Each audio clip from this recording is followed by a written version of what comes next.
Remarks of the President at a dedication of a low-rent housing project, Austin Oaks, in Austin, Texas, the 14th of December, 1968.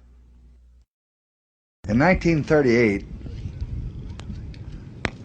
under President Roosevelt's administration, we rolled up our sleeves and pledged our people that we were going to remake America by trying to make available to every family a house that they could own. And what a wonderful goal that was, and what a wonderful achievement it could have been. We started it here in Austin, Texas. The first housing project under the Slum Clearance Act in 1938. Well, the first allotment was made to Austin, Texas. We built the project at the lowest cost of any project anywhere in the nation.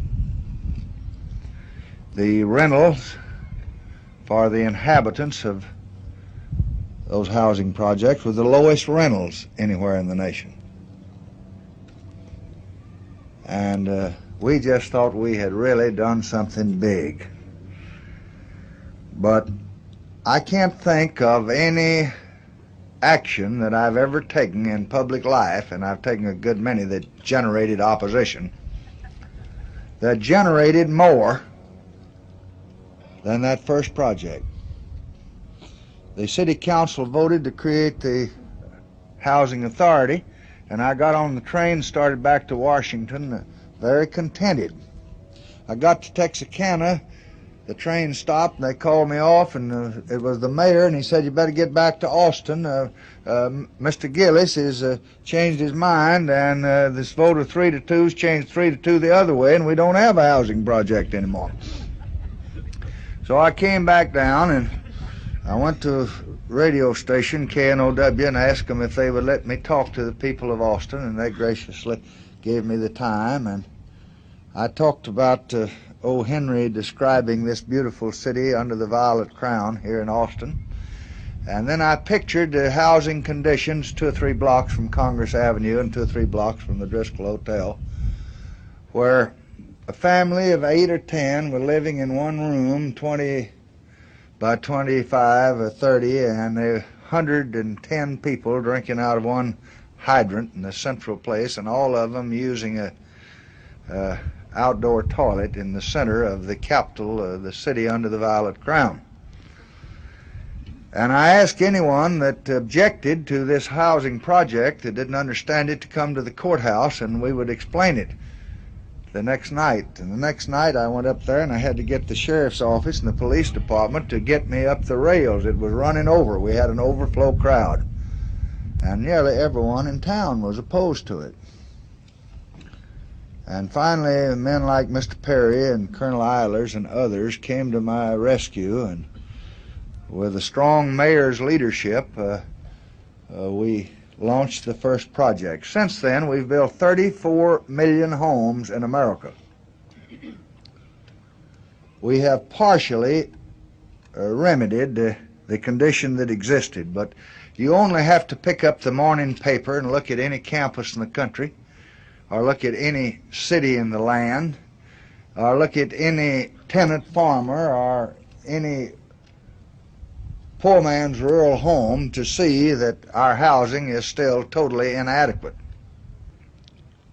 I have signed more than 500 major measures as a member of Congress, and perhaps in a century from now, 10 of those measures will be remembered as outstanding. If I were to look back upon the 10 measures that I know that have been passed in the 188 years of our government, I would list the Housing Act of 1968 as one of the 10 most important. I don't want to get into a lot of statistics, but our big problem is this: when a man wants to have a house, he goes out, and by the time he gets his plans and he gets his lot and he gets his contract and he gets a house built, it's already about 3 times more than he can pay for, particularly if he's a poor man. So the poor man just don't get the houses built for them. We have tried to take the folks that I have seen living in one room and build these homes at a cost where the individual that's buying it for his family can pay $25 or $30 a month. Now, if we can do that by mass production, if we can do that by modernizing our building techniques, if we can do that with the proper credit programs, such as Congressman Patman's been fighting for all of his life, then we can have truly home ownership for every American family. But we haven't in 30 years. And we started here and we have failed.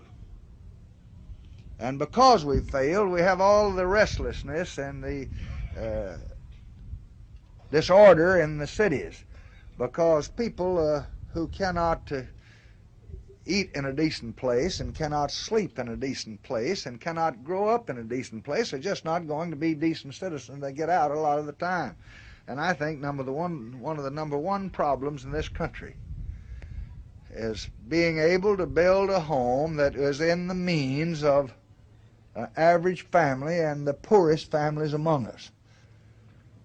When I became president, there were a lot of things that I wanted to do. Some of them been done. Far too many remain to be done. We haven't been able to get to them. But I said the other day, and I hope those that heard me will forgive me for repeating, that my goals were very simple ones. I wanted a house for every family. I wanted food for every family.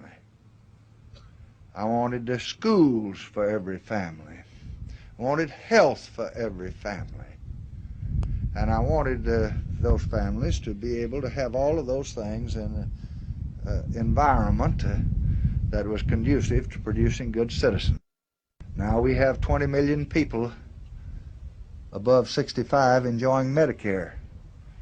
And we have 17 million people under 12 or 13 enjoying elementary school aid. And we're now trying to build 26 million homes. How well we'll do, we'll have to see during the next 10 years. But this is the beginning. All of that money can be paid back with interest if we can find a formula where we can build a house that costs not too much, where the average American can afford to pay for it.